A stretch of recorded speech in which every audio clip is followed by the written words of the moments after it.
Bueno, muy buenas tardes.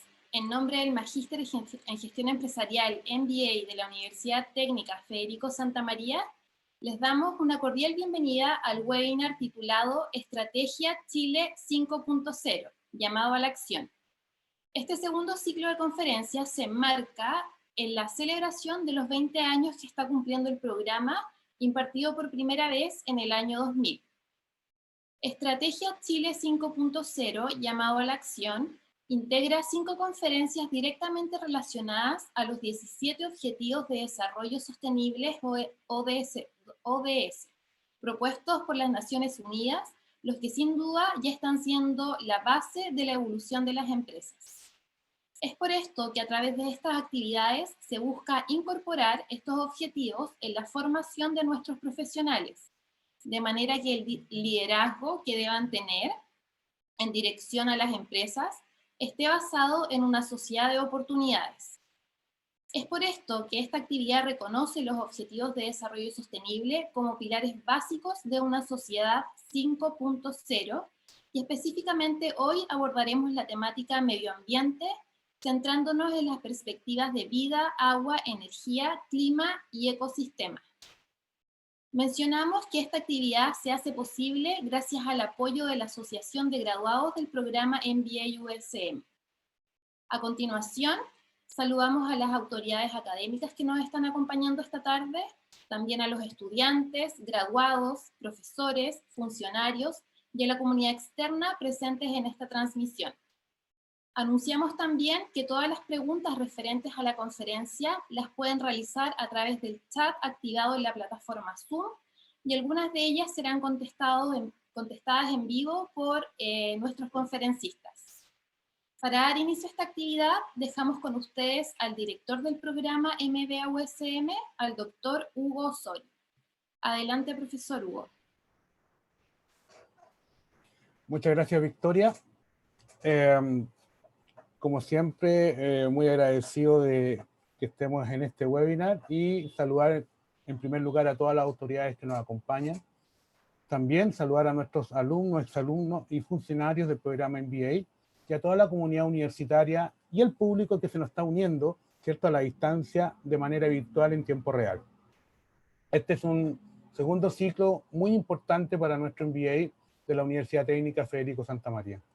También saludar a nuestros panelistas, invitados, ¿cierto?, la doctora Fernanda Salinas y al profesor Máximo Pacheco. Y por supuesto también a nuestro moderador y quien nos va a guiar en el día de hoy, Nicolás Chejade. Una vez más, este magíster, ¿cierto?, celebrando los 20 años de existencia, este magíster de gestión empresarial que depende del Departamento de Ingeniería Comercial de la Universidad Técnica Federico Santa María, está desarrollando un webinar que en esta oportunidad le hemos llamado Estrategia 5.0, un llamado a la acción. Este ciclo está enmarcado en los Objetivos de Desarrollo Sostenible, como mencionaba Victoria, ¿cierto?, de la ONU, reconociéndolos como pilares básicos de una sociedad 5.0, la cual busca poner a las ciudadanas y ciudadanos como centro del desarrollo tecnológico y la transformación digital en la cual nos encontramos. En nuestro primer webinar, destacadas profesionales de los ámbitos empresariales, tecnológicos y académicos nos hablaron de la igualdad de género, trabajo decente, crecimiento económico, ciudades y comunidades sostenibles, también de la innovación, producción y consumo responsable. Hoy nuestros destacados panelistas, en el marco de los objetivos mencionados, nos ilustrarán en aspectos de medio ambiente, como la vida, agua, energía, clima, ecosistemas, y también conceptos de las políticas públicas al respecto. Todos estos conceptos son muy importantes para la calidad de vida de las personas y la protección del planeta hoy y en el futuro. De hecho, hay evidencia de zonas de sacrificio en nuestro país y en nuestro planeta. Hay problemas de agua, por lo tanto la urgencia, el llamado a la acción que nosotros hacemos en este momento es imperativo. Y para comenzar, les presento a quién será nuestro moderador en el día de hoy. El señor Nicolás Chejade, quien es parte de nuestro MBA-USM, tiene una amplia experiencia en los ámbitos de legislación ambiental, desarrollo de estrategias y programas de gestión ambiental y sustentabilidad, también en lo que es el sistema de evaluación de impacto ambiental. Ha sido líder en la elaboración y tramitación de estudios y declaraciones de impacto ambiental. También responsable en lo que son resoluciones de calificación ambiental. Se ha desarrollado principalmente en el rubro minero y metalúrgico, industrial y de ingeniería. Además, se ha desempeñado en la implementación de certificaciones medioambientales y ha trabajado directamente en la resolución de conflictos con comunidades y organizaciones no gubernamentales en todo este ámbito.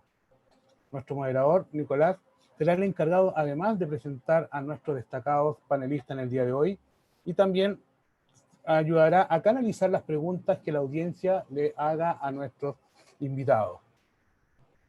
Así que sin más, muy agradecido por estar en esta conferencia y por favor, Nicolás, quedamos en tus manos y a escuchar atentamente lo que nos tienen que decir.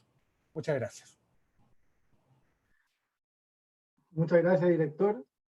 Obviamente estoy muy feliz de que me hayan invitado a participar en este ciclo de exposiciones, el Chile 5.0 llamado a la acción.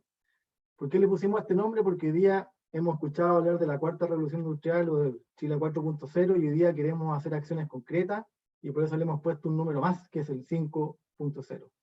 Efectivamente, hoy nos toca hablar de medio ambiente, que conlleva temas de perspectiva de calidad de vida, agua, energía, clima y ecosistema. Pero como dijo nuestro director, por temas de respeto a las comunidades que hoy día sufren por temas de por zonas de sacrificio, por temas de escasez de agua, que requiere que nuestras autoridades tomen acciones inmediatas y cosas que ya se están haciendo, hoy día nos vamos a enfocar a través de nuestros panelistas en temas de energía y ecosistema y cambio climático. Para eso, nuestro primer expositor, don Máximo Pacheco, un destacado profesional y político chileno, ingeniero comercial, de la Universidad de Chile, ex ministro también de Energía durante el periodo de gobierno de la Michelle Bachelet, ha sido director y presidente de distintas empresas, y también es profesor y académico de la Universidad Católica, entre otras instituciones de estudio. Por lo tanto, a él hoy día lo vamos a escuchar atentamente para hablar de un tema primordial en los objetivos de desarrollo sustentable, que es la energía. La energía, pero como un suministro seguro, sostenible, moderno, pero que también sea amigable con el medio ambiente, que genere menos contaminación y que sea accesible para todos.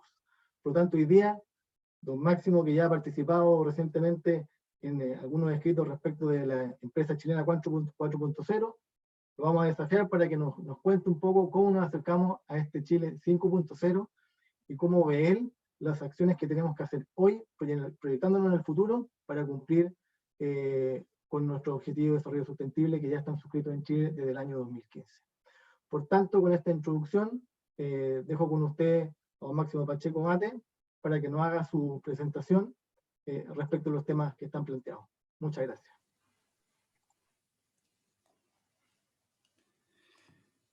Muy buenas tardes.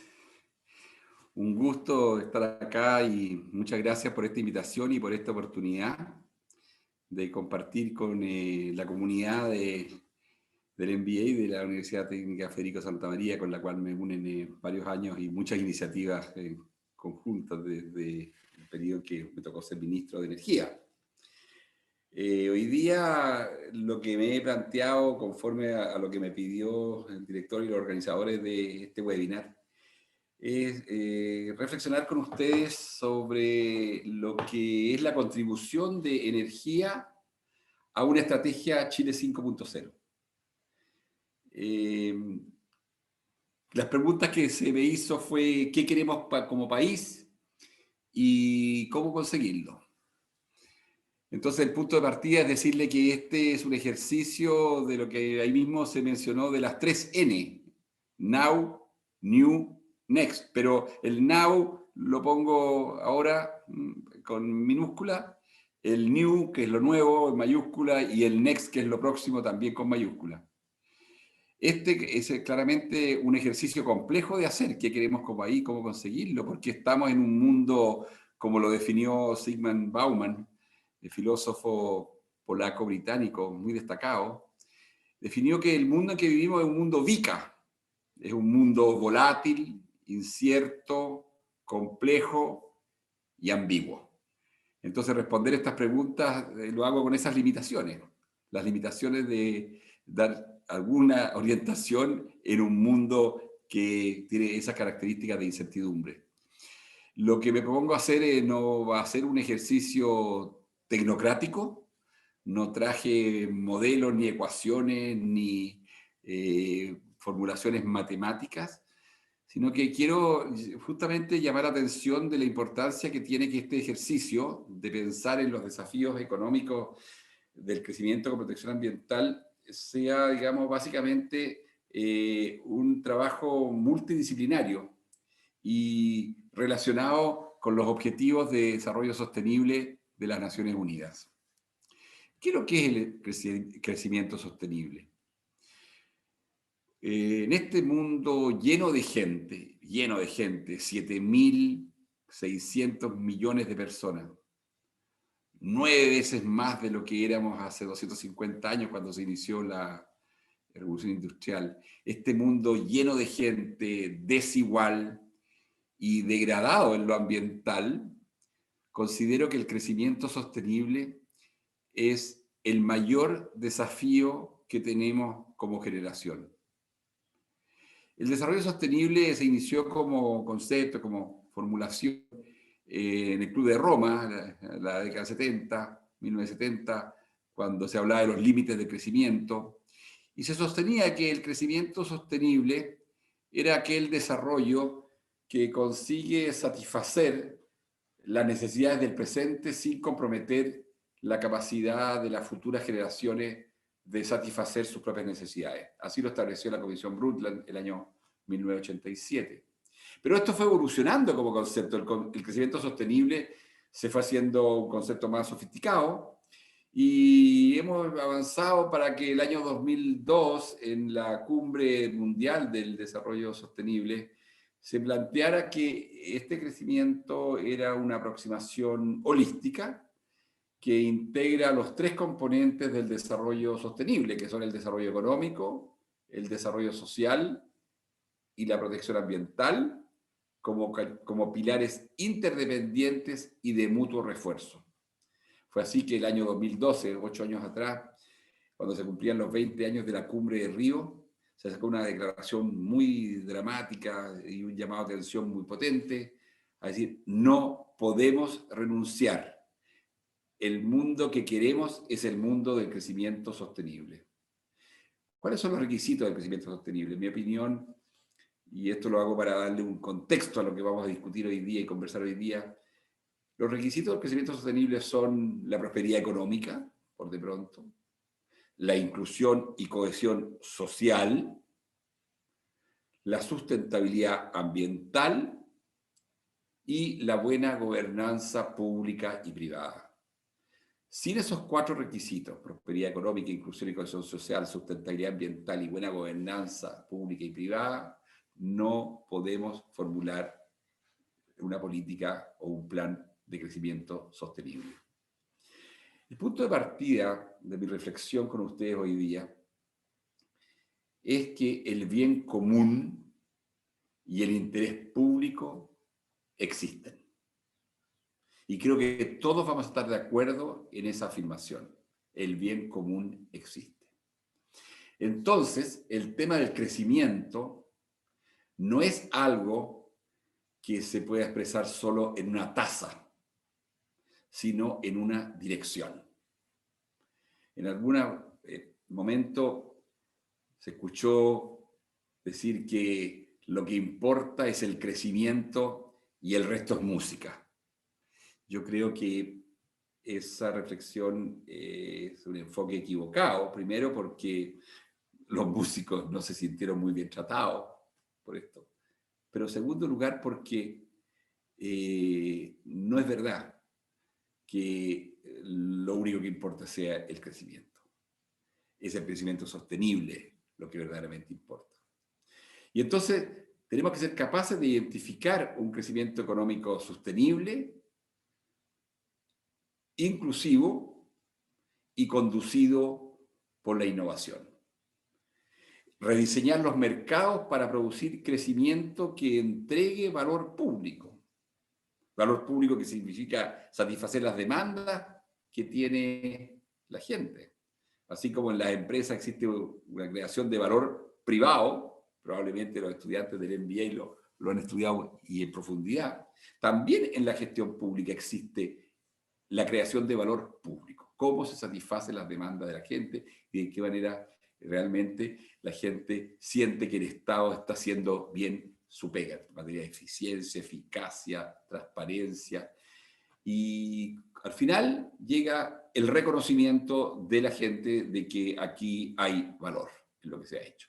Entonces, para que el Estado pueda hacer esto, necesitamos un Estado que no sea capturado por intereses de grupo, ni comerciales, ni corporativos, ni parientes, ni amigos, ni cuoteo, ni pitutos.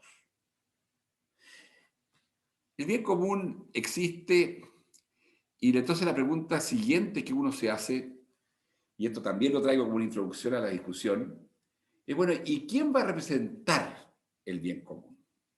Y ahí probablemente la discusión se hace un poquito más compleja y más difícil. Pero en mi opinión, un rol fundamental del Estado es representar el bien común. No digo que el Estado sea el único representante, ni que tenga la representación monopólica del bien común, pero sí de que el Estado tiene que jugar el rol de representar el bien común de manera principal. Este Estado necesita, en primer lugar, ser capaz de liderar la construcción de una visión de país, convocando a los distintos actores, generando un ambiente de cooperación y colaboración entre el Estado, las empresas y la sociedad civil, de manera que efectivamente terminemos consensuando una visión de país compartida. Mi experiencia como exministro de Energía y mi experiencia durante el periodo que fue ministro de Energía es de que el Estado puede. Tantas veces que se ataca al Estado, tantas veces que se maltrata al Estado, tantas veces que se habla mal del Estado, yo les quiero decir de que el Estado puede jugar este rol de conductor de este proceso en el cual construimos esta visión de país. Y creo que esto se representa muy bien en la revolución energética que vivimos como país, en el periodo que me tocó liderar ese proceso, y que de alguna manera se ha señalado que este ha sido un caso exitoso de política pública en un país donde parecía que habíamos perdido esta causa de la energía, porque lo que estábamos discutiendo cuando yo asumí como ministro era si iba a haber racionamiento eléctrico o apagón eléctrico.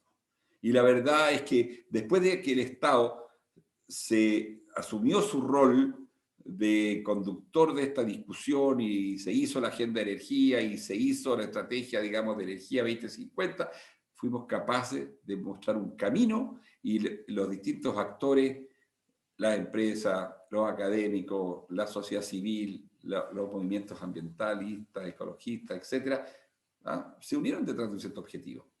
Entonces, yo creo que es fundamental que nos pongamos de acuerdo en que necesitamos repensar el Estado para que asuma ese rol de constructor de colaboración. Obviamente, un Estado que tiene que impulsar la competencia en los mercados para ampliar la base empresarial y un Estado que tiene que ser capaz de garantizar los derechos del consumidor, especialmente después de todo lo que hemos vivido en materia de abusos en los mercados. Déjeme entonces entrar ya un poquito más a fondo en el tema de esta presentación y de la conversación que tenemos. ¿Qué es el crecimiento limpio? ¿Qué es lo que tiene que tener una hoja de ruta del crecimiento limpio? El crecimiento limpio tiene que tener, en primer lugar, una planificación urbana para el mejoramiento del bienestar y la calidad de vida de las personas. ¿Por qué digo planificación urbana? Porque hoy día, a diferencia de la historia pasada de la humanidad, la mayoría de la gente vive en ciudades. Esto no siempre fue así. La mayoría de la gente en el pasado vivía en el campo, vivía en zonas rurales. Hoy día, con la urbanización, eso cambió. Entonces, necesitamos tener una planificación urbana para el mejoramiento del bienestar y la calidad de vida Y eso se llama crecimiento limpio. Crecimiento limpio también se llama tener vivienda y construcción de vivienda con responsabilidad ambiental. No cabe ninguna duda de que los estándares con los cuales tenemos que construir nuestras viviendas tienen que ser tales que verdaderamente aseguren este crecimiento limpio, porque tenemos viviendas que se construyen con responsabilidad ambiental. Crecimiento limpio significa en un país como el nuestro, con un tremendo sector minero, que la gran minería no puede usar el agua continental para sus procesos. La gran minería tiene que abastecerse de agua del mar, salada o desalinizada, y tiene que abastecerse de agua recirculada en sus procesos. Pero no puede entrar a tocar el agua continental si queremos crecimiento limpio. Crecimiento limpio significa hacer un ordenamiento territorial para combatir la desigualdad. El territorio es uno solo y se puede usar de diferentes maneras. Puede haber territorio para el turismo, territorio para las ciudades, territorio, digamos, para zonas industriales, territorio, digamos, para la infraestructura energética, territorio para los parques nacionales, territorio para, en definitiva, diferentes alternativas. Entonces, lo que no podemos hacer es dejar que esto lo haga el mercado con sus leyes. Tiene que haber un ordenamiento territorial para combatir la desigualdad y que de esa manera no terminemos, ¿no es cierto?, transformando a una localidad como Tiltil en el área, digamos, donde están, ¿ya?, todo lo que son los residuos o los vertederos de una parte importante de la ciudad, del área metropolitana de Santiago. Entonces necesitamos ejecutar los planes de recuperación ambiental para terminar con las zonas de sacrificio. No es compatible el crecimiento limpio con tener en nuestro país zonas de sacrificio. Crecimiento limpio también es resolver y enfrentar el tema de la pobreza energética como factor de desigualdad. La pobreza energética no es solo aquellos hogares que no tienen electricidad. En el mundo, ustedes bien saben, ya dijimos, tiene 7.600 millones de habitantes, hay entre 1.500 y 2.000 millones de personas que no tienen electricidad. Bueno, en Chile la proporción es mucho menor que esa, pero igual tenemos sectores donde no ha llegado la electricidad, tenemos sectores donde los cortes de suministro son 18, 20, 25, 30 horas al año. Inaceptable.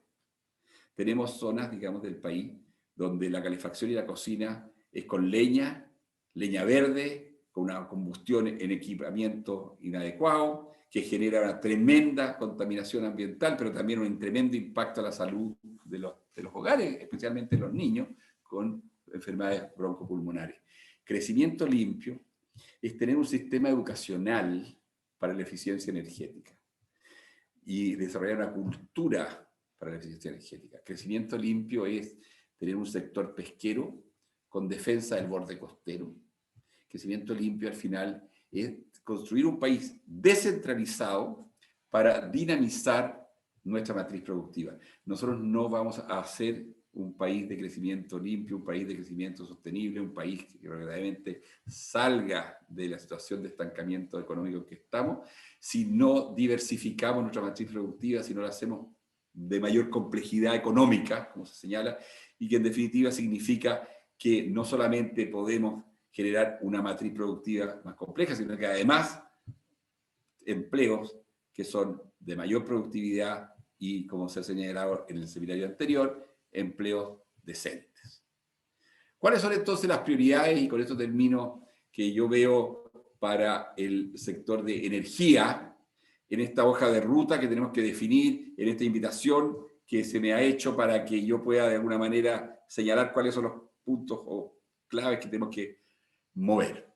Primero, prioridad de energía, una descarbonización justa de la matriz energética. Nosotros tenemos que llegar tope al año 2035 y ojalá un poco antes de eso, a tener todas nuestras plantas termoeléctricas a carbón cerradas. Pero hay que cerrarlas, cuidado, hay que cerrarlas con un sentido de justicia hacia las personas que viven en las comunidades donde están instaladas estas termoeléctricas, que les ha generado un tremendo impacto de calidad de vida, pero que obviamente también les ha dado empleo, ha generado infraestructura, y tenemos que entonces buscar de qué manera facilitamos el proceso de reconversión de esas localidades.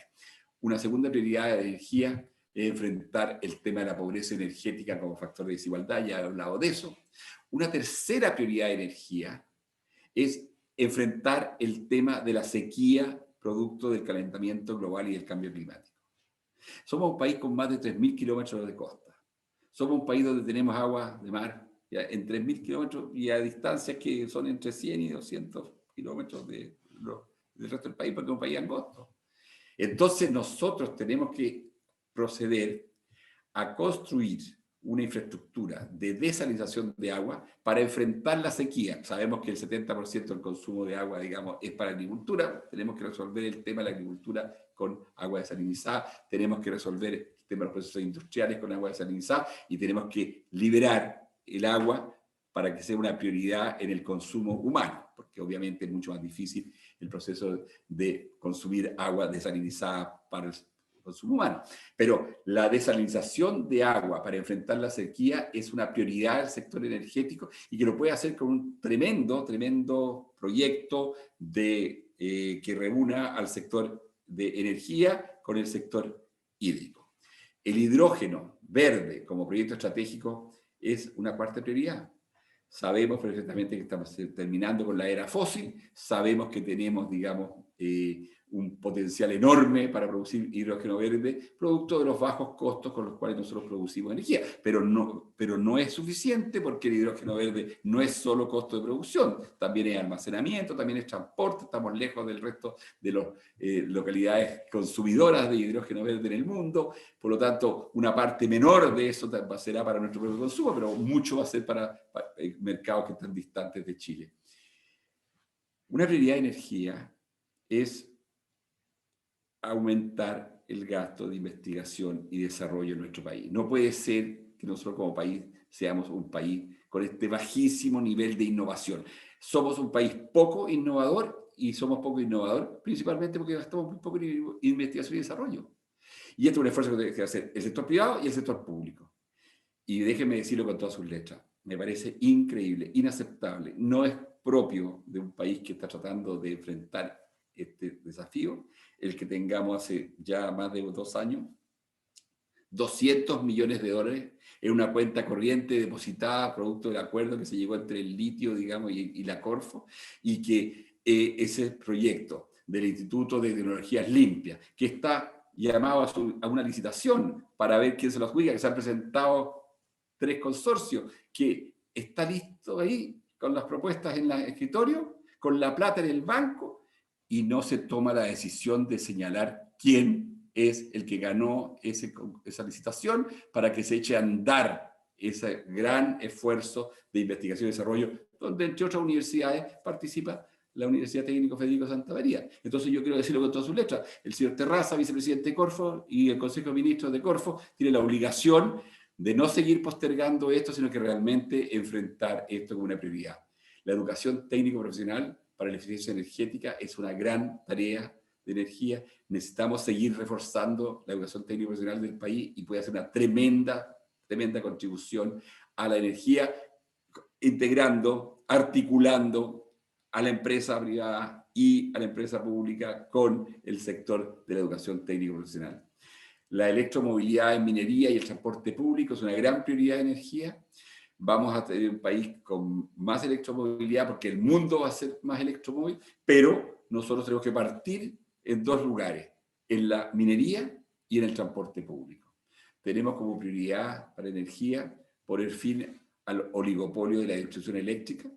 En la época que yo fui ministro, presentamos los proyectos y se aprobaron los proyectos de forma mayoritaria en el Congreso para terminar con el oligopolio en la generación eléctrica, traer competencia a la transmisión eléctrica. Hoy día es un desafío y una prioridad ineludible del Estado y del gobierno poder hacer lo mismo en el sector de la distribución eléctrica. Yo veo al sector de energía siendo un sector líder en inversión limpia y transmisión, así como en los periodos de 3 años que yo fui ministro, energía fue el sector número 1 en inversión en Chile. Se invirtió en energía más que en minería en esos años. Yo veo que el sector energía puede, con esta agenda que he señalado, recuperar el sitial de ser el sector número 1 en energía perdón, el sector número 1 en inversión en Chile. Hay enormes necesidades, hay enormes oportunidades, hay una enorme transformación ocurriendo. Y finalmente, una prioridad de energía que me parece ineludible en Chile es declarar la leña como combustible sólido. Porque de Rancagua al sur hay lugares donde hasta el 80% de la energía que se consume para cocina y calefacción es leña. Y esa leña verde, ya lo mencioné, tiene un enorme impacto negativo sobre la salud, especialmente de los niños, y sobre el medio ambiente. Con esos comentarios me he tomado los 15 minutos que me dieron y espero entonces poder iniciar una conversación sobre estos temas después que tengamos la exposición de nuestro siguiente expositor. Gracias. Muchas gracias, Máximo, por tu intervención, bastante clara, con una mirada bien estratégica y bastante importante que generó un movimiento en nuestra audiencia. Salieron bastantes preguntas donde se tocaron conceptos como el rol del Estado, descarbonización justa, reconversión, investigación, desarrollo e innovación y cultura de eficiencia energética. Fueron conceptos que movilizaron a la gente que nos está escuchando y obviamente generaron interés y algunas preguntas que vamos a ver con bastante interés al final de nuestras presentaciones.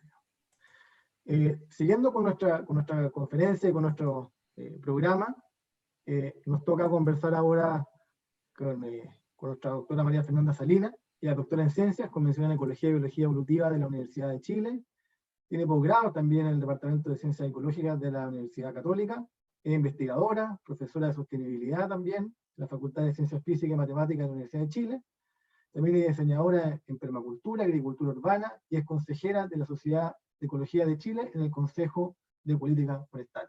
Es una excelente conferencista, yo estoy muy agradecido de compartir con ella también esta tarde, y hoy día le vamos a pedir también que nos cuente un poco cuál es su visión, cómo nos tenemos que movilizar, y cuáles son las acciones que debiésemos tomar nosotros en este Chile 5.0 a la acción para concretar los objetivos de desarrollo sostenible, tener un país más justo en el futuro, respecto de dos temas clave, que los presenta también la Agenda 2030 que firmó Chile en el año 2015. Uno, que es el Objetivo de Desarrollo Sostenible número 13, que apunta a cómo hacernos cargo del cambio climático, desde el punto de vista de resiliencia, adaptación, de la sensibilidad que también genera este concepto a la gente, ¿por qué no al mundo globalizado, todos nosotros?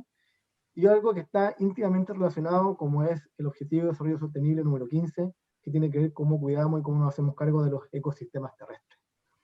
Con esta breve introducción, los voy a dejar entonces con María Fernanda Salinas para que nos haga su exposición. Adelante. Muchas gracias, Nicolás. Muchas gracias. Saludo a Máximo, saludo a Hugo. Agradezco a Pablo por la invitación y a Victoria, si no me equivoco. Y perdón si me equivoqué con el nombre. Voy a poner la presentación que tengo preparada para hoy.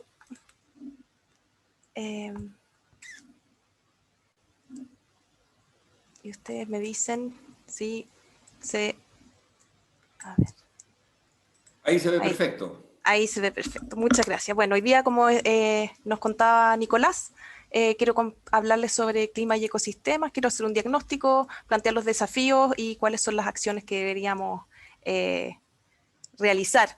Y creo que va a estar muy entretenida la conversación más cuando terminemos. Así que estoy muy contenta por estar aquí con ustedes. Bueno, sabemos que en el fondo la crisis climática es consecuencia de las emisiones de gases con efecto invernadero que tienen como consecuencia el calentamiento global, ¿verdad? Un aumento en la temperatura a nivel global y que ese aumento en la concentración de dióxido de carbono en la atmósfera a su vez se disuelve en el océano y genera un incremento en el nivel de acidez del agua, disminuye el pH, se hace el océano cada vez más ácido, los casquetes polares en el Ártico, en la Antártica, se van derritiendo año a año y van perdiendo masa y eso va generando un incremento en el nivel del mar. Pareciera entonces que estos fenómenos climáticos globales y sus consecuencias estuvieran lejos y alejados de nuestra realidad. Sin embargo, no es así. Tenemos olas de calor que son cada vez más frecuentes e intensas y que afectan a nuestro país de manera dramática. Las temperaturas son cada vez más altas, ya se ha descrito que los glaciares han perdido sobrepasaron el punto de no retorno, enfrentamos el periodo de mega sequía más prolongado de la historia en los últimos 1000 años. Tenemos ya, si no me equivoco, estamos en el 10º año, y en los últimos 1000 años no habíamos tenido un periodo de sequía tan intenso como ahora. Tampoco se había registrado en la historia de la Tierra, en los registros que contamos, con incendios tan grandes como los que hubo en Chile en el año 2017. Y la probabilidad de que vuelvan a ocurrir como consecuencia de esta sequía terrible y las olas de calor que hacen que la vegetación se seque, se vuelven cada vez más inminentes en nuestro territorio, especialmente en la zona central. Las playas chilenas, un 80% de ellas están sujetas a procesos erosivos, y tenemos fenómenos climáticos extremos como tornados, trombas, cada vez también más frecuentes y más intensas. Entonces, a pesar de que vienen ocurriendo desde tal vez varios siglos atrás, en el último periodo han incrementado su frecuencia. Y lamentablemente vemos que hay fenómenos y actividades humanas que no cambian, se mantienen a pesar de, en el fondo, las alarmas que la naturaleza y que vemos en los medios de comunicación nos están manifestando desafortunadamente de manera muy intensa. Siguen ocurriendo talas ilegales de bosque nativo, pueden sumarse 10.000 hectáreas a nivel nacional. También quiero sacar eso, a ver. También tenemos cambio de uso de suelo, perdiendo bosque nativo en cuencas importantes de la zona central.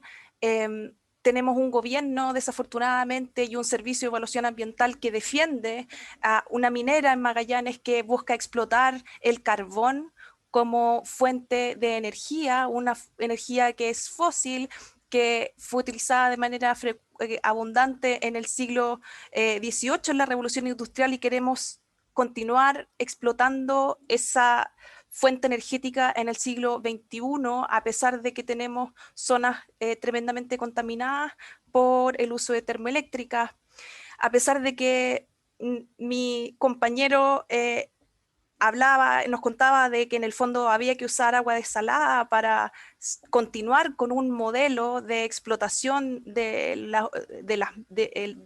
minera, ¿verdad?, como eje central de nuestra economía, lo que generalmente, y como propulsor del crecimiento económico en nuestro país, lo que generalmente no se cuenta, no se menciona, son las enfermedades que están asociadas con la actividad minera, ¿verdad?, cáncer y contaminación que afecta a las personas. Eso no va a cambiar porque ocupemos agua desalada. Los relaves y la contaminación asociada a la minería va a seguir existiendo. La contaminación que existió hace 2 años y que provocó intoxicaciones masivas sigue ocurriendo en Quintero Puchuncaví. Humedales costeros han desaparecido en un 62%. Se pierden un promedio de 20.000 hectáreas al año de bosque nativo. Tenemos conflictos territoriales en San Pedro de Atacama, en todos los salares donde se busca extraer el litio, porque en el fondo la minería del litio es una minería líquida, ¿verdad?, que lo que hace es bombear la salmuera de los salares y deja en una zona desértica, ¿verdad? Los salares están en el altiplano, donde hay en el medio del desierto, donde el agua es tremendamente escasa, los salares son ecosistemas tremendamente frágiles. Entonces, establecer una actividad económica extractiva que consiste en la extracción de la salmuera, que afecta a todo el ecosistema y que afecta a las comunidades que dependen del agua, que está asociada a esas cuencas, yo creo que es cuestionable y creo que no deberíamos ir yendo hacia allá. Asimismo, también tenemos erosión en nuestro país, erosión severa o muy severa en un 24% del territorio, y hay erosión en más de un 70% del territorio nacional, y de eso no se habla.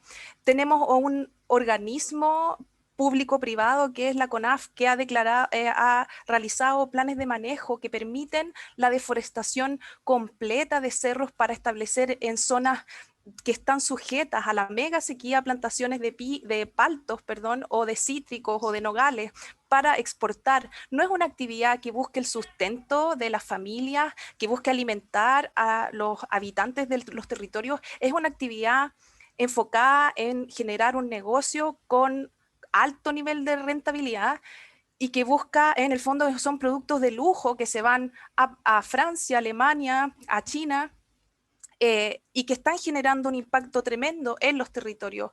Se mantiene la idea que se impuso hace 50 años con el decreto ley 701 de financiar a las plantaciones forestales, y se busca seguir financiando las plantaciones forestales con especies exóticas a pesar de los conflictos socioambientales que se generan, la pérdida de bosque nativo que está asociada y los impactos principalmente asociados con la disponibilidad hídrica que generan estas plantaciones en grandes extensiones. Y se insiste también en intervenir los ríos para generar embalses y producir energía hidroeléctrica, por ejemplo, en el Alto Biobío, donde ya tuvimos una situación suficientemente terrible y desgarradora, ¿verdad? Donde las comunidades pehuenches tuvieron que mover para poder... para que los proyectos del Alto Biobío se establecieran en ese lugar. Entonces yo creo que es el momento de que como país cuestionemos las ideas que tenemos de país. ¿Es realmente el destino que queremos para Chile, que Chile sea un país minero? Cuando desafortunadamente tenemos en Chile un país donde el sector minero se opone a la protección de los glaciares en el Parlamento, que haya una ley de protección de glaciares, porque efectivamente entra en conflicto con la minería, porque donde están los glaciares están los yacimientos mineros, y desafortunadamente el sector minero no quiere que haya una ley que prohíba que se pueda establecer actividades mineras en los glaciares, a pesar de que son nuestras reservas de agua dulce naturales, ¿verdad? De donde depende todas las zonas norte y centro del país. Una cara, ¿verdad? La otra cara que tampoco se comenta demasiado en relación a la minería. Se hablan siempre del crecimiento de la minería, de los números que produce en cuanto a economía, ¿verdad? Pero no se habla que en Chile hay 740 relaves y que de esos hay 170 que están abandonados, que no conocemos quiénes son los dueños de esos relaves, no hay nadie que se haga responsable de esos relaves. La región de Coquimbo, por ejemplo, concentra 386 relaves y cada año se depositan en Chile cerca de 537 millones de toneladas de relaves. Yo creo que en el fondo la idea de perseverar con los modelos mineros, forestales, debe ser como repensada por las consecuencias ambientales y sociales que tienen. También el otro, como las frases, ¿verdad? Las visiones que nos convencen de cómo debería ser Chile, ¿verdad? También Chile, potencia alimentaria, Chile, potencia forestal. Se dice que en el fondo el mundo, perdón, está incrementando, está creciendo su población y por lo tanto Chile tiene que ser capaz de producir alimentos suficientes, y lo que nos quedó tremendamente claro como consecuencia de la pandemia es que en Chile ni siquiera se producen las legumbres necesarias para alimentar a la población nacional.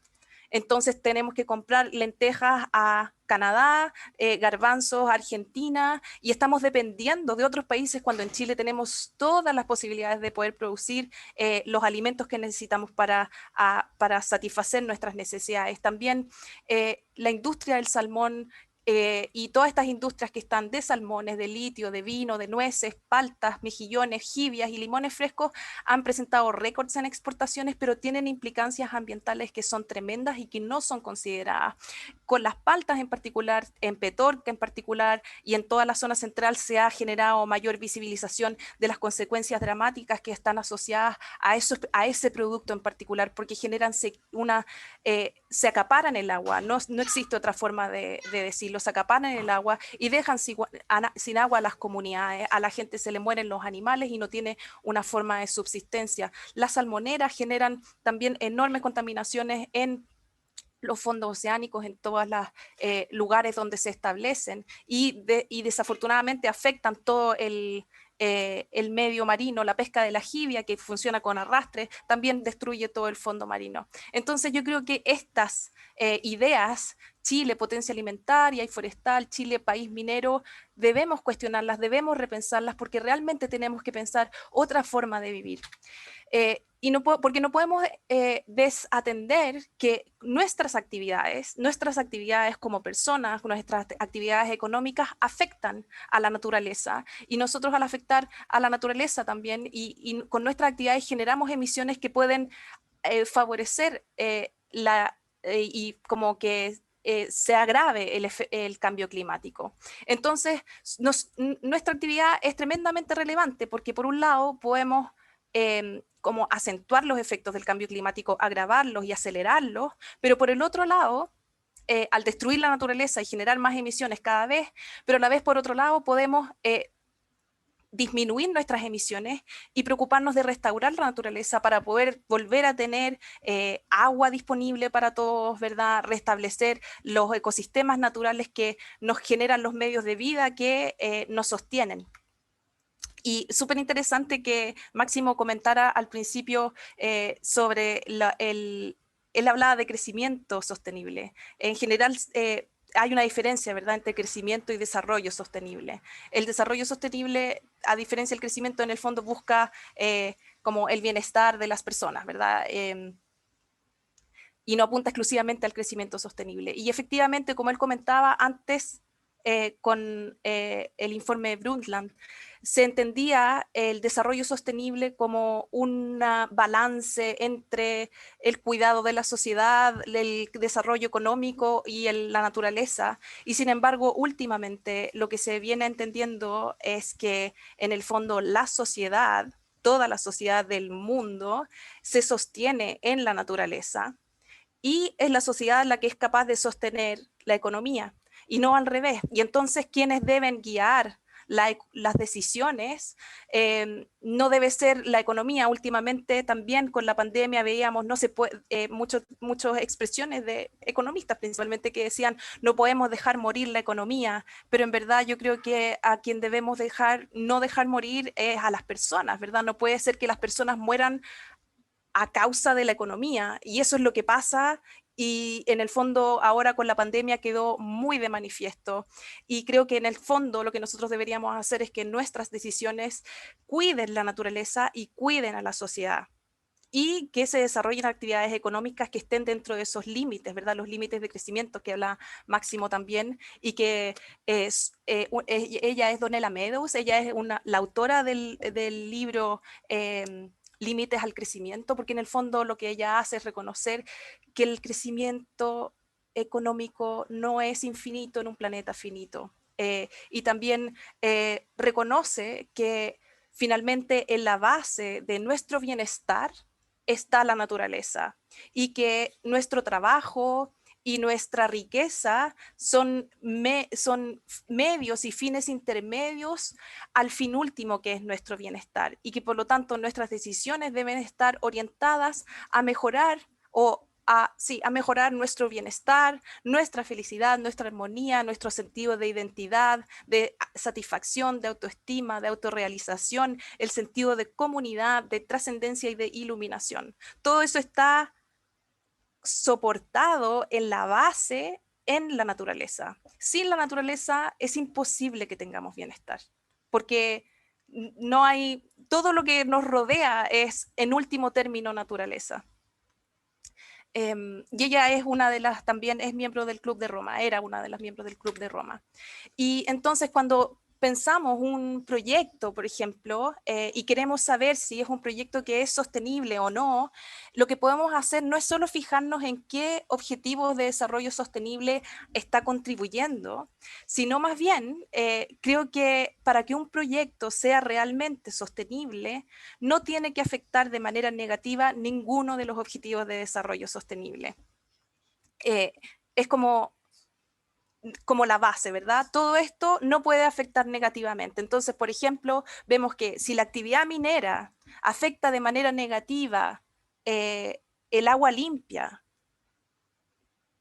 revisemos si efectivamente es necesario que hagamos una actividad minera de las dimensiones en las que hacemos, o afecta, ¿verdad?, ecosistemas completos, porque los relaves van a parar a valles completos que quedan sepultados bajo relaves mineros y que ponen en riesgo en un país tremendamente sísmico, ponen en riesgo también a todas las comunidades que viven aguas abajo y en el norte, donde los pronósticos que se han realizado es que las lluvias en el norte van a incrementar como consecuencia del cambio climático, y esos relaves que han estado sujetos a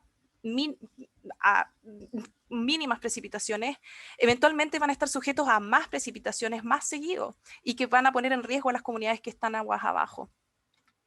Entonces, con esto ya voy casi terminando. Me interesa mucho que realmente comprendamos y como que asumamos esta realidad.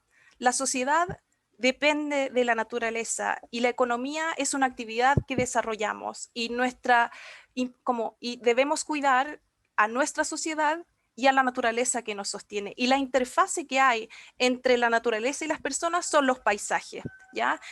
Y por lo tanto los paisajes, según cómo diseñemos y cómo desarrollemos nuestros paisajes, van a estos paisajes poder permitirnos tener bienestar porque nos van a proveer funciones ecosistémicas que van a ser como beneficiosas para nosotros, o al contrario van a ser detrimentales para nosotros. Si tenemos ciudades desprovistas de vegetación, por ejemplo, vamos a tener el efecto de isla de calor y con muchos vehículos como circulando, vamos a tener un menor bienestar en las ciudades, mientras que si transformamos las ciudades en ecosistemas donde tenemos una alta densidad de árboles en todas partes, favorecemos el transporte a través de bicicletas, por ejemplo, vamos a mejorar nuestro bienestar porque incluso el canto de las aves va a haber menos ruido, nos va a hacer sentir mejor y vamos a estar mejor. Y el clima va a ser más moderado, ¿verdad? Que si estamos rodeados exclusivamente de cemento. Entonces, en términos de los ODS, para cerrar, las medidas urgentes que tenemos que tomar para combatir el cambio climático y para gestionar sosteniblemente los bosques, luchar contra la desertificación, detener e invertir en la degradación de tierras, porque en el fondo las tierras que se van degradando debemos detener esa degradación y transformarlo en suelos vivos y capaces de retener materia orgánica y detener la pérdida de biodiversidad. En el fondo tenemos que hacer tres cosas en términos de la acción climática y la vida de los ecosistemas. Uno es reducir las emisiones de manera dramática, ¿verdad? También con la pandemia nos pudimos dar cuenta que podíamos transportarnos menos. Podemos tener este tipo de encuentros sin necesidad de movernos, incluso a nivel internacional. Con eso se reducen de manera tremenda las emisiones y también proteger los ecosistemas que nos quedan, ¿verdad? Nos quedan pocos ecosistemas naturales porque se han destruido de manera sistemática, sin límite. Y lo que debemos favorecer es la restauración de los ecosistemas para poder tener los servicios ecosistémicos que hemos perdido, como la provisión hídrica y la captura de carbono en el suelo y en la biomasa. Y a su vez aprender, porque es algo que desafortunadamente no sabemos hacer, a gestionar de manera cuidadosa y respetuosa la naturaleza. La naturaleza no es ilimitada y en la medida que extraemos más de lo que es capaz de regenerarse, vamos a estar agotándola. El IPCC, el Panel Intergubernamental de Cambio Climático, nos señala cómo hacer esto. Y la verdad es que son transiciones sin precedentes en todos los aspectos de la sociedad. Eso es lo que dice el IPCC.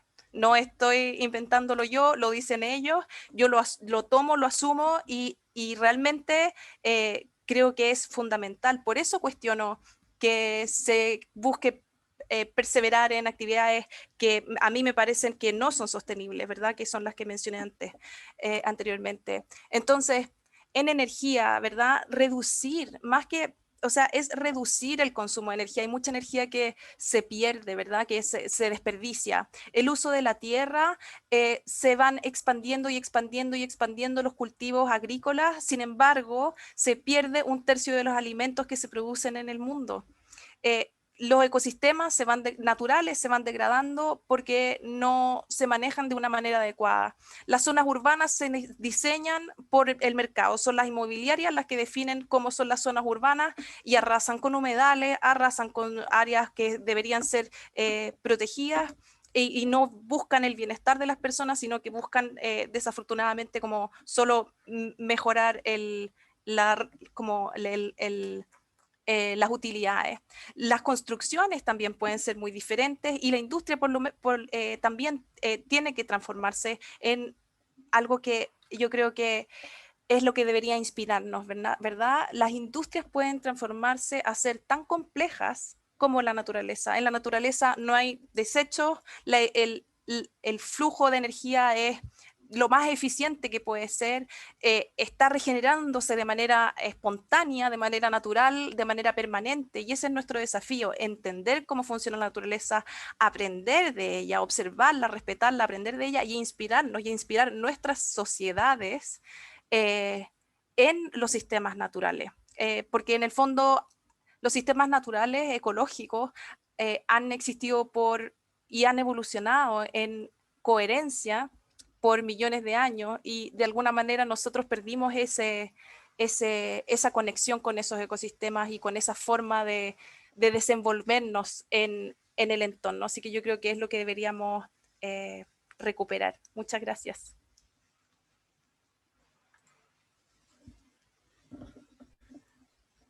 Doctora María Fernanda, muchas gracias por su exposición, muy clara. Yo creo que nos removió por todos lados respecto a nuestra mirada de cómo entendemos nuestro relacionamiento con el entorno, cómo nos desarrollamos entre nosotros, cómo entendemos el medio ambiente. Y hubo bastante también movimiento en el chat de felicitaciones por la clara exposición y de cómo tenemos que mirar los ODS no como un compromiso de Chile, sino como un compromiso nuestro, digamos, de desarrollo desde la mirada integral como seres humanos. Así que muchas gracias. Hay una pregunta que la voy a modificar, a la audiencia les pido las disculpas, porque creo que es atendible para los dos temas, tanto lo que vimos contigo, doctora, como vimos con el profesor Máximo, respecto de los temas culturales. Se habló en la exposición de Máximo de hay que tener una cultura de eficiencia energética. Yo creo que esa palabra, y aquí los auditores me invocan a que yo haga esta pregunta, que puede tener una respuesta no tan clara, que siempre queremos cambiar la cultura, pero en estos temas que son difíciles de concretar y que son urgentes, ¿dónde ven ustedes? Le dejo primero la palabra a Máximo, después a la doctora María Fernanda, para saber cómo ves tú, Máximo, dónde tenemos que empezar a hacer este cambio cultural para atender los desafíos de eficiencia energética, un poco para redondear la pregunta que se hizo a través del chat. Bien, gracias y creo que vamos a tener un debate bien interesante. Aquí hay buenas preguntas y además fue muy entretenida la presentación de Fernanda, de manera que gracias Nicolás por esa pregunta del rol de la cultura en el cambio de conducta. Yo creo que el tema de la eficiencia energética probablemente va a ser difícil plantear que sea basado en que consumamos menos electricidad. Porque creo yo que lo que va a pasar, o lo que está pasando en el mundo, es que vamos a vivir de aquí para adelante un mundo mucho más eléctrico. Vamos a vivir un mundo con más transporte eléctrico. Vamos a vivir un mundo más urbano y por lo tanto va más asociado al alumbrado público y a todas las características de las ciudades. Vamos a tener también un mundo donde las necesidades, digamos, del teletrabajo, de la comunicación, nos va a llevar a tener más equipamiento en los hogares. Vamos a tener no solamente el refrigerador, el televisor, sino también la lavadora, la juguera, etc. Entonces, yo veo que el mundo para adelante va a ser más eléctrico, pero eso no significa que tengamos que usar la electricidad de la misma manera como la hemos usado hasta ahora, donde efectivamente la forma más limpia de tener electricidad es evitando tener que construir centrales. Y eso en parte se hace modificando nuestras propias conductas en el consumo de la energía. Muchas gracias. Y esto parte, digamos, por desde, digamos, los niños, en la escuela, en el jardín. A mí me encanta cuando mis hijas me reprenden porque yo me estoy lavando los dientes con el agua corriendo.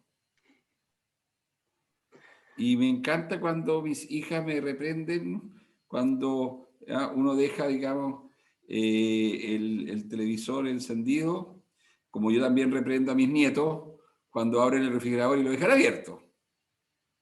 ¿Ah? O cuando yo veo que alguna de mis hijas, digamos, pone, digamos, comida caliente, digamos, adentro del refrigerador.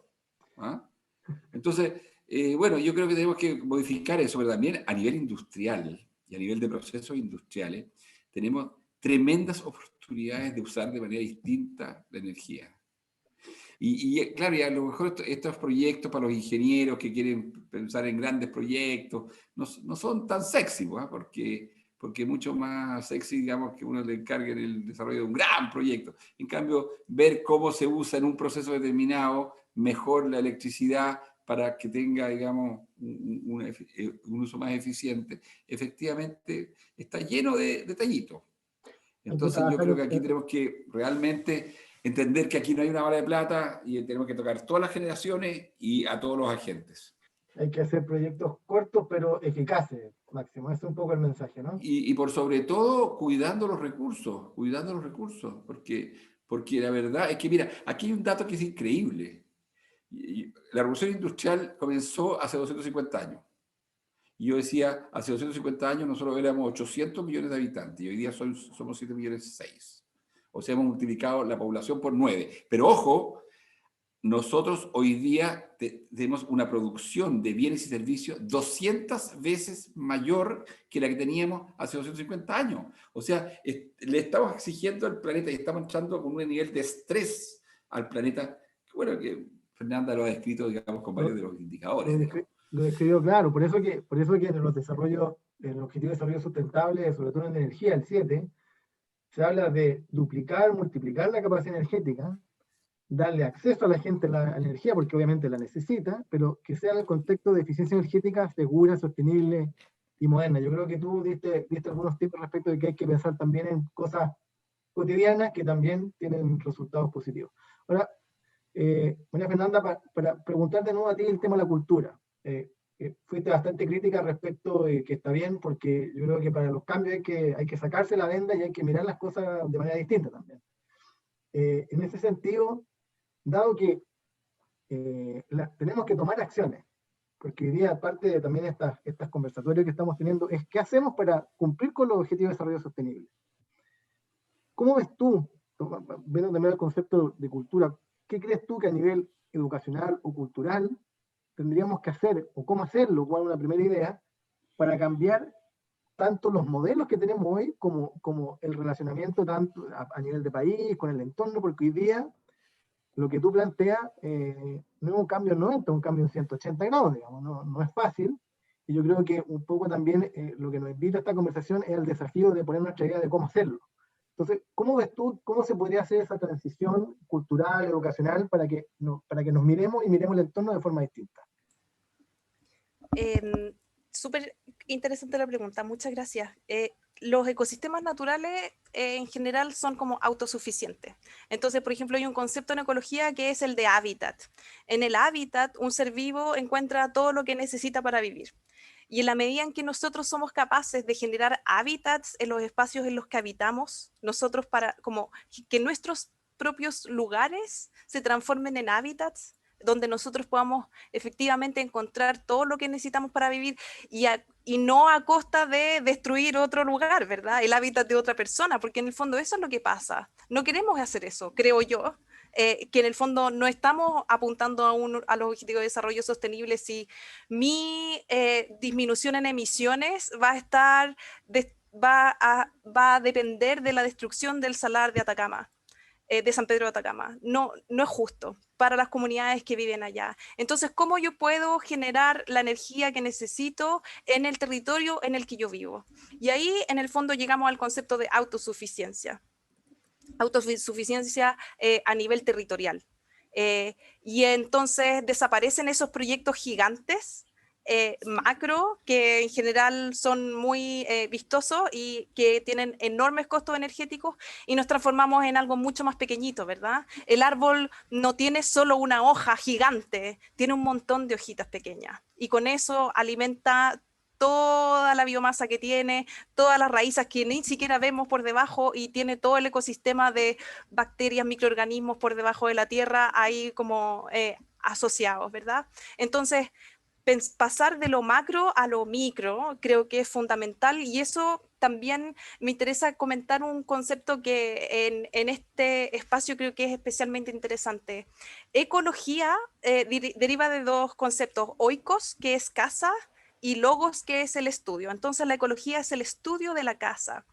Y economía, si se fijan, tiene la misma raíz que ecología. Eco es casa, nomos es la administración. Entonces, es necesario que hagamos un mayor vínculo entre la ecología y la economía para que podamos realmente administrar con conocimientos en ecología nuestra casa, que es el planeta Tierra, ¿verdad? Que es el lugar donde habitamos. Y en ese sentido yo creo que debería ir el cambio cultural, como cambiar desde lo macro a lo micro, y desde entender los entornos, de entender el clima donde estamos. No es lo mismo el tipo de alimentos que deberíamos consumir de manera como principal si vivimos en el norte que en el sur, si vivimos en la cordillera que si vivimos en la costa, ¿verdad? Disminuir los transportes. La forma de producir energía también no puede ser la misma en el norte que en el sur. En el norte tienes sol, en el sur tienes viento, ¿verdad? Y aprovechar esos fuentes de energía natural que están disponibles para poder proveernos de energía en los territorios, y no con enormes trazados eléctricos que atraviesan todo el país, desafortunadamente arrasando con los bosques nativos, generando riesgos de incendio, porque hay que reconocerlos también, atravesando comunidades indígenas también que habitan en los territorios y que reclaman su derecho a mantener sus bosques. Hay que cambiar las lógicas, desde así, pero como tú dices, 180 grados. La tortilla ha estado así por mucho tiempo, creo que hay que dar la vuelta, y nosotros en el fondo, nuestra manera de pensar también tenemos que dar la vuelta para poder realmente cambiar las cosas que son muy urgentes. Y si nos ponemos a mirar cuáles son las necesidades de las personas hoy, debería ser a donde deberíamos enfocar nuestros esfuerzos. Nuestros esfuerzos deberían efectivamente estar enfocados a las comunidades que están sufriendo hoy en día porque no tienen agua, a las comunidades que están sufriendo hoy en día porque tienen el aire, el suelo y el agua contaminada. Y ahí deberían ir nuestros esfuerzos. Muchas Gracias. gracias, María. No, perfecto. Máximo, quería retomar a través de una pregunta que salió en el chat, que tiene que ver con construir una visión de país, que fue un concepto que tú usaste también. Y hay una pregunta que voy a tratar de interpretarla, que dice: ¿cómo construimos una visión de país que piense en la eficiencia energética, pero al mismo tiempo que no perdamos las oportunidades que se nos presenten en el camino? Yo creo que me imagino a que obviamente construir una visión de país puede ser muy difícil, consensuar las distintas miradas puede ser muy difícil, y hay oportunidades que se presentan y hay que saber tomarlas. Podría ser el hidrógeno verde, que hay que aprovechar ahora de desarrollar la tecnología, estudiarla para ver qué es tan factible es. Entonces, un poco la pregunta, imagino yo, que va orientada es: ¿cómo construimos o cómo nos alineamos o quiénes participan en esta construcción de país o de visión de país respecto a la eficiencia energética?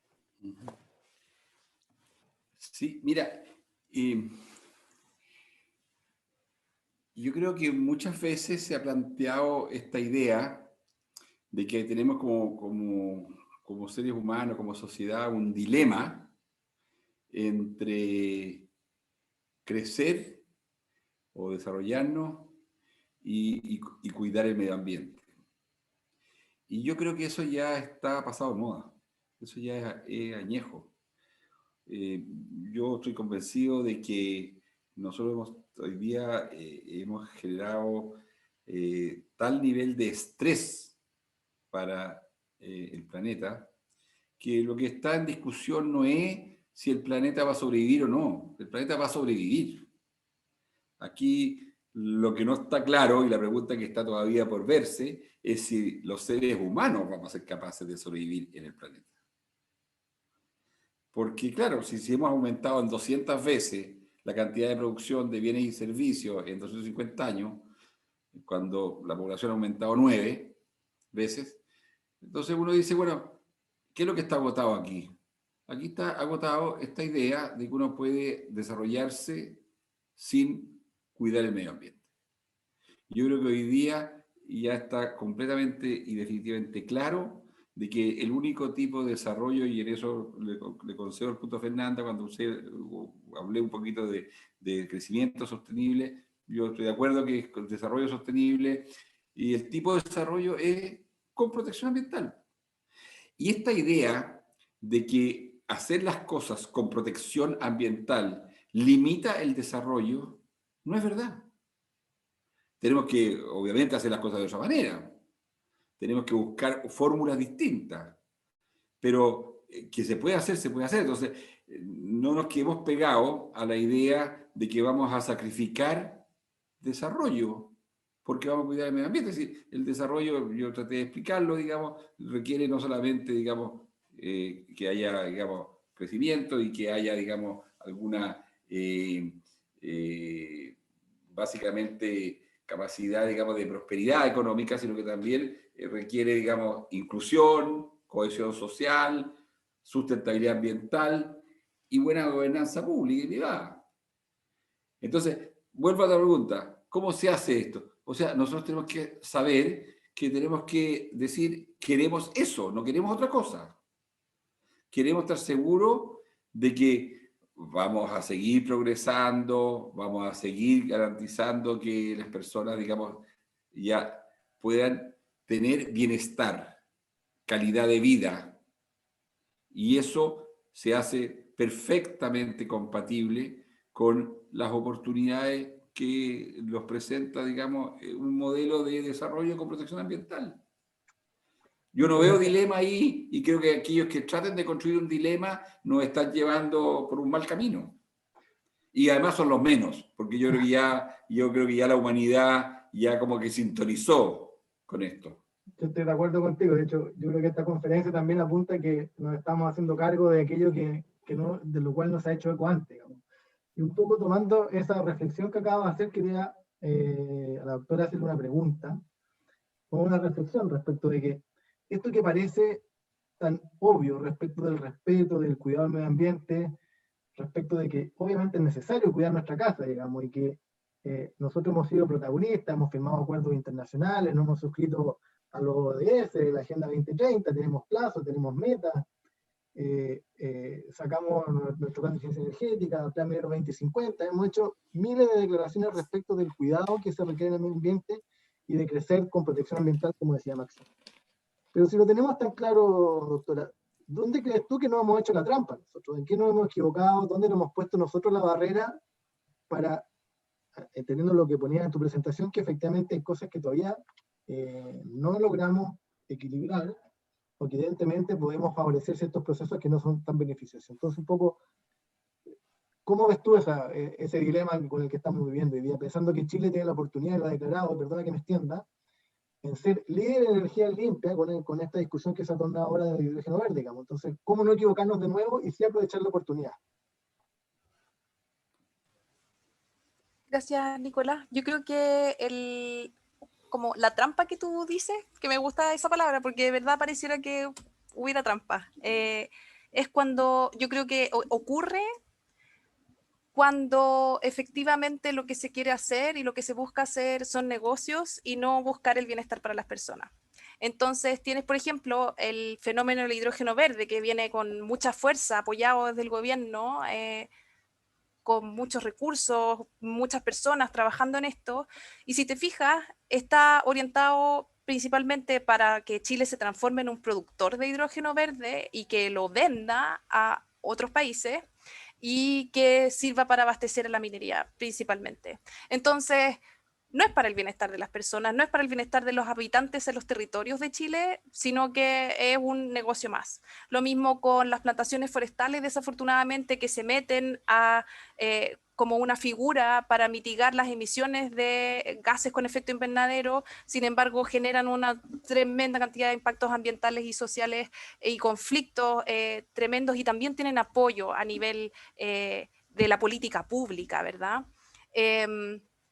Se transforman en proyectos país de importancia a nivel nacional, tal vez embalses, que ya también sabemos que por más, en el fondo no son proyectos que sean amigables con el medio ambiente ni con las comunidades.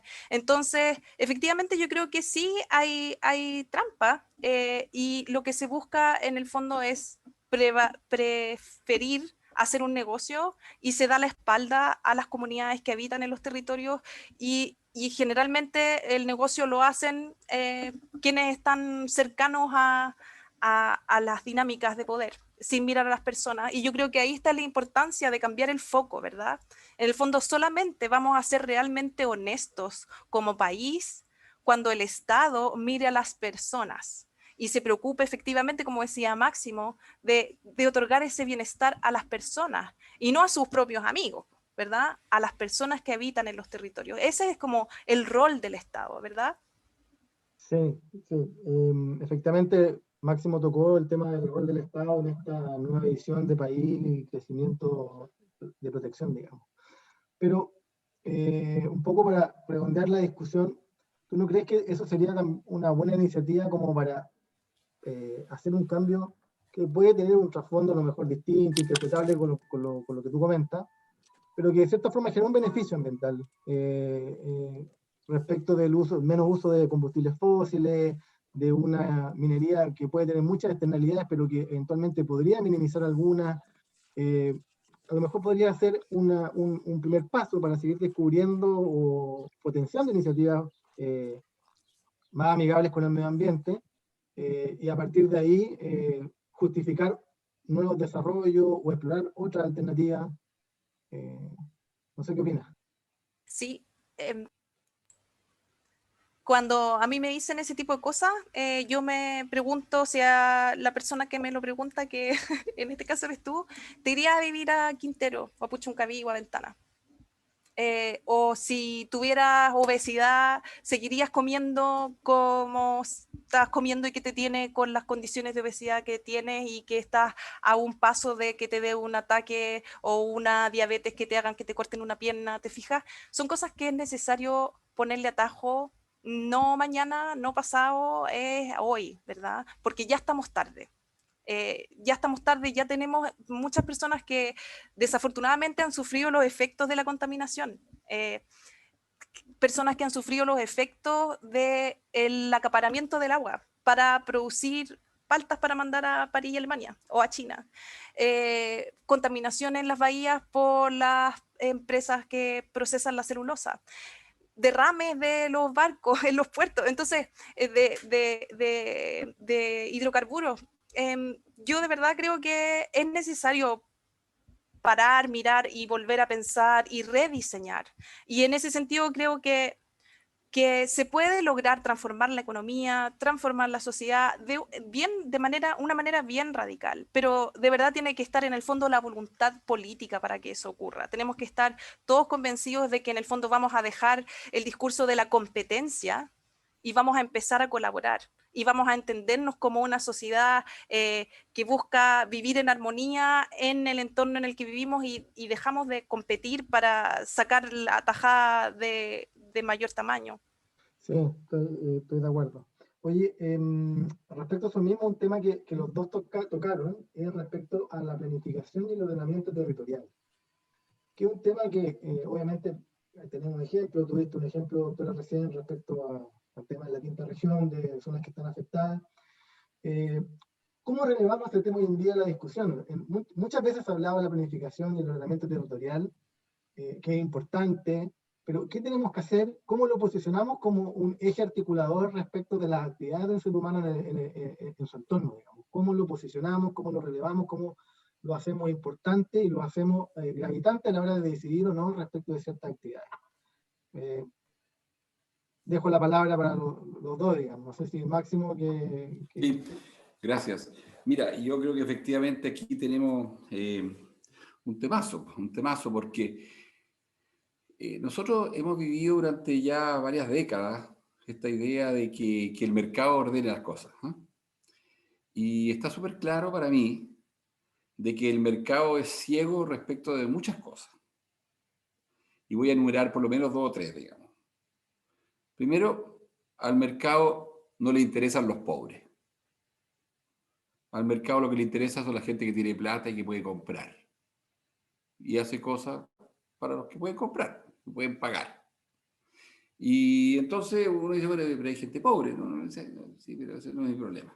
Yo estoy preocupado de la gente que tiene poder de compra y con ellos vamos a hacer este producto y estos productos.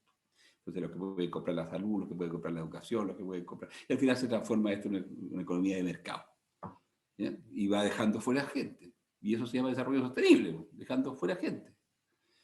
Segundo, el mercado es ciego respecto al medio ambiente. Está claro de que el mercado ve lo que tiene que hacer y si el costo cubre, digamos, los ingresos, se genera una utilidad y con eso estamos al otro lado porque el proyecto es bueno. ¿Qué externalidades tenga esto sobre el medio ambiente? Eso ya no es el problema. Y finalmente, el mercado también es completamente incompetente para ordenar cómo vamos a vivir en el territorio. Y entonces me dice, bueno, ¿y qué tenemos que hacer? Bueno, tenemos que volver a creer en el Estado. Pues. Si nosotros dijimos que el bien común existe, ok, el bien común existe, alguien tiene que representarlo, eso se llama el Estado. Y dejémonos, digamos, esta martingala de que mientras más chico sea el Estado, mejor, y que el Estado solamente es un estorbo, eso no es verdad. ¿Ya? Llevamos 20 años desde que partió el milenio, en que han mandado 3 crisis tremendas, la de las Torres Gemelas, la crisis de Wall Street, digamos, en el 2009, y ahora la pandemia. ¿Y quién salió al rescate? El Estado. Entonces, aquí tenemos que reconocer de que cuando Margaret Thatcher, en 1987, en una entrevista en la revista Women, dijo, la sociedad no existe, solo existen los individuos, hombres y mujeres. Eso es mentira, la sociedad existe. Si hemos decidido vivir en sociedad porque hay valor común en eso, porque es un bien común, porque al final tiene valor la vida comunitaria. Entonces, ¿qué tenemos que hacer para enfrentar los temas de ordenamiento territorial? Por lo menos 3 cosas. Primero, entender que esto hay que hacerlo de manera descentralizada. O sea, nosotros no podemos radicar esto en una oficina, digamos, en alguna calle, digamos, del centro de Santiago para que resuelva cómo se va a repartir el territorio. Ordenamiento territorial, evidentemente. Un esfuerzo que tiene que hacerse desde las regiones, desde el territorio. Segundo, tiene que hacerse en base a expertos y toda gente bien ilustrada y bien preparada y todos PhD como Fernanda Salinas. Perdón, Fernanda, no. Esta idea de las políticas públicas basadas en puras opiniones de expertos está ya completamente superada, pasada de moda, no funcionó. Hoy día lo que funciona son las políticas públicas que tienen legitimidad social y esas se hacen con diálogo, con participación, con las comunidades. ¿Es un camino más largo? Es un camino más largo. ¿Es un camino que a veces se pone pedregoso y que hay que tener paciencia? Sí, efectivamente es pedregoso y hay que tener paciencia. Pero hay que hacer ordenamiento territorial de cara a la gente, con diálogo, con participación. Y finalmente, tiene que hacerse con un Estado que tenga músculo, que tenga los recursos para hacerlo.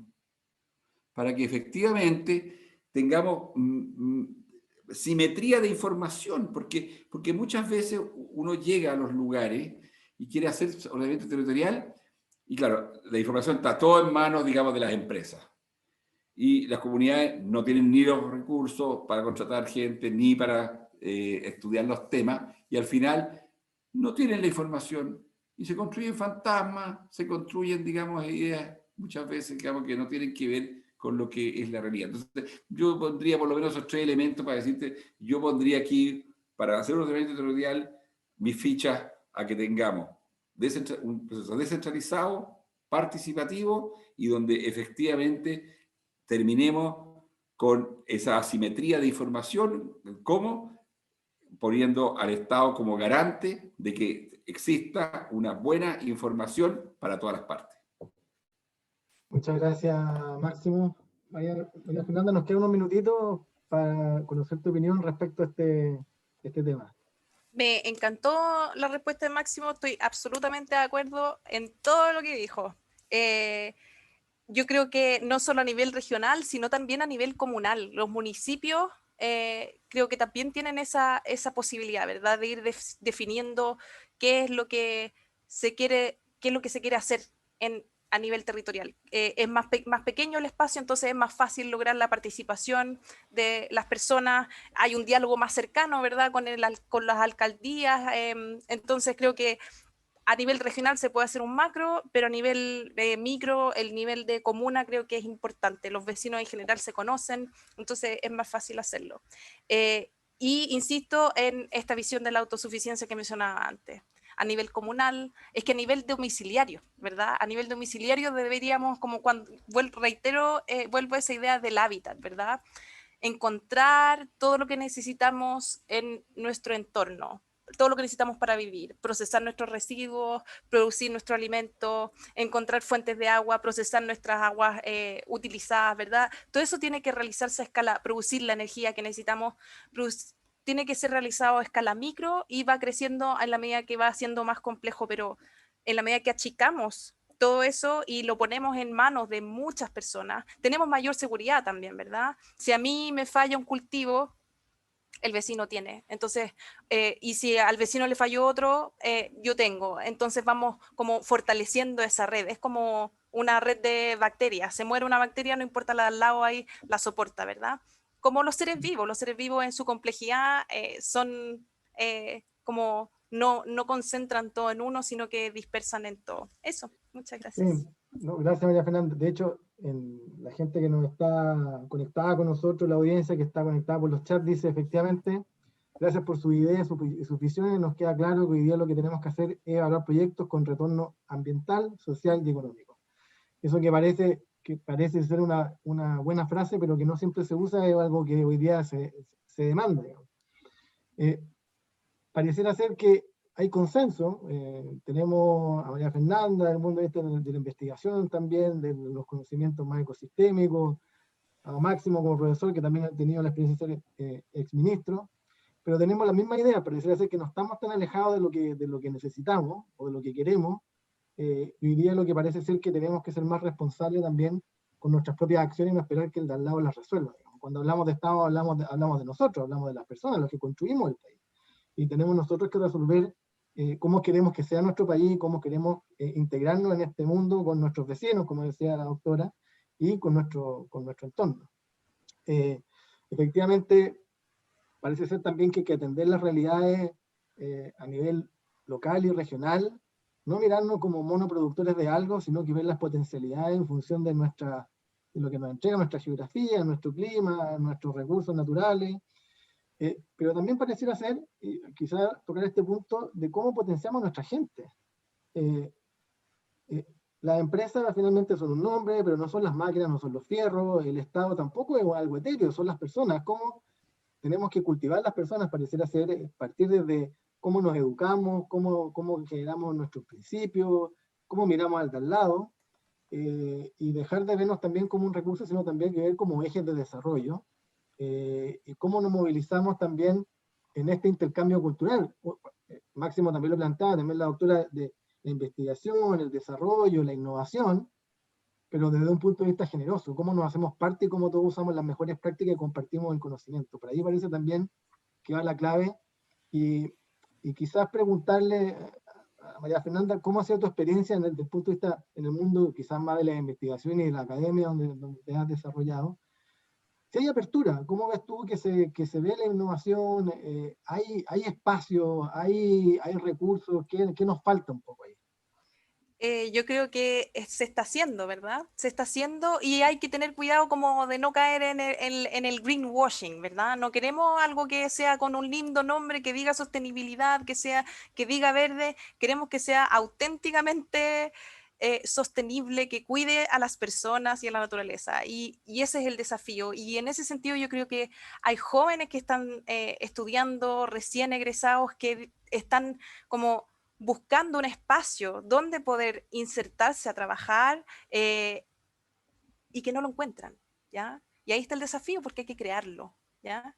Creo que es un tremendo desafío y está todo por hacer y es un camino que no está recorrido. Fondos, y como yo te diría que por lo menos yo no los he encontrado, estoy como armando una forma. Yo creo que hay que pensarlo, hay que crearlo y está el potencial, como tú dices, es el capital humano en este caso. Ahí, y está la voluntad de transformar la realidad que consideramos que tiene que ser transformada, porque no consideramos que está bien y estamos dispuestos a poner todo nuestro esfuerzo, nuestro trabajo, nuestro corazón, nuestra inteligencia y nuestra colaboración para lograr revertirlo, y no es por nuestro como retorno económico, sino es por el bienestar de todos, ¿verdad? Hacia allá es el esfuerzo que estamos encomendados a realizar. María Fernanda, muchísimas gracias. Nos quedan muy poquitos minutos, pero no queremos perder como equipo organizador de esta conferencia la oportunidad de darle un mensaje de cierre a cada uno, breve, con algún mensaje directo de cosas que nos orienten, de cómo accionar actividades para los cambios que estamos buscando para tener en mente el logro de los objetivos de desarrollo sostenible. Máximo un minuto. Sí, mira, yo quiero volver a agradecerles esta oportunidad. Creo que estamos hablando de los temas que son relevantes. Estos son los temas que importan. Y segundo, destacar que cuando uno se sienta de buena fe y se mete en estas conversaciones, concluye que hay mucho más espacio para la conversación y para los acuerdos que lo que parece. Yo creo que tenemos una tremenda oportunidad como país de ponernos de acuerdo en un tipo de sociedad distinta a la que hemos tenido y que queremos construir. Y eso, en parte, es muy importante. Yo creo que es el mensaje que nos están pasando nuestros jóvenes.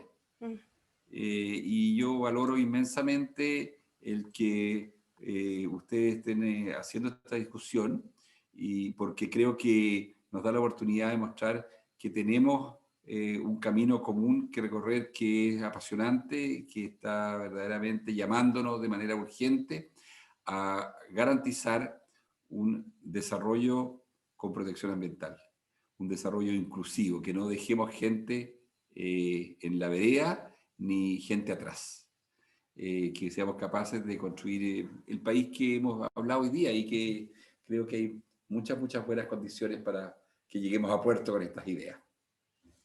Muchas gracias. Muchas gracias, Máximo. María Fernanda, tu mensaje de cierre. Sí, mi mensaje de cierre va a ir destinado a cada uno de los que están aquí presentes. En el fondo, el tener una vida más sostenible es un desafío en nuestra sociedad actual, en nuestra sociedad moderna.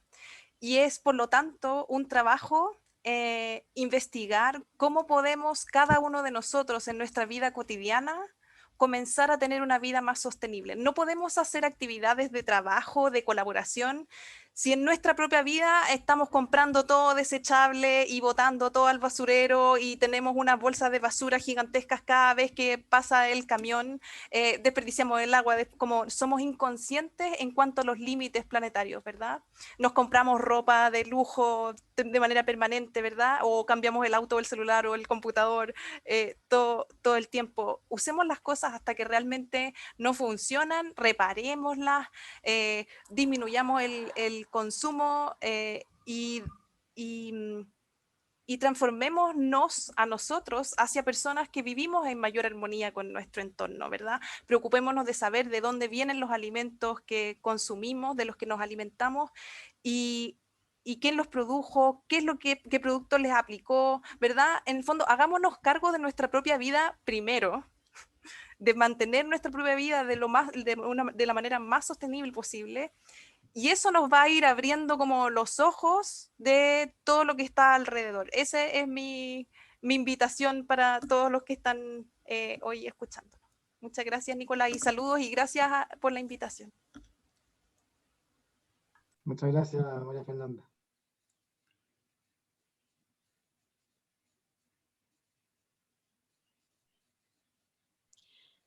Muchas gracias, Fernanda, muchas gracias, Máximo, muchas gracias, Nicolás, en la moderación.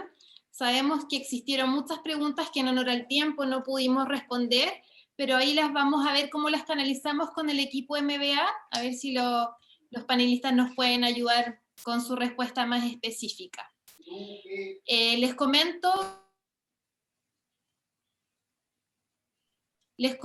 que esta actividad va a continuar el próximo jueves 26 de noviembre a las 18 horas con el tema central Personas, Salud, Equidad y Alianzas para conseguir objetivos. Para más información sobre esta charla y las que siguen, pueden visitar el sitio web mba.usm.cl y ahí pueden chequear la agenda de las actividades que nos quedan. Nuevamente, muchas gracias por su asistencia, buenas tardes y también le decimos adiós a los panelistas. Que estén muy bien, muchas gracias. Muchas gracias. Chao, Fernanda. Chao, Nicolás. Chao, Máximo, un Chao, gusto. Victoria. Chao, chao. Chao, Nicolás, Igual. Chao, Victoria. chao. Chao, chao. Muchas gracias.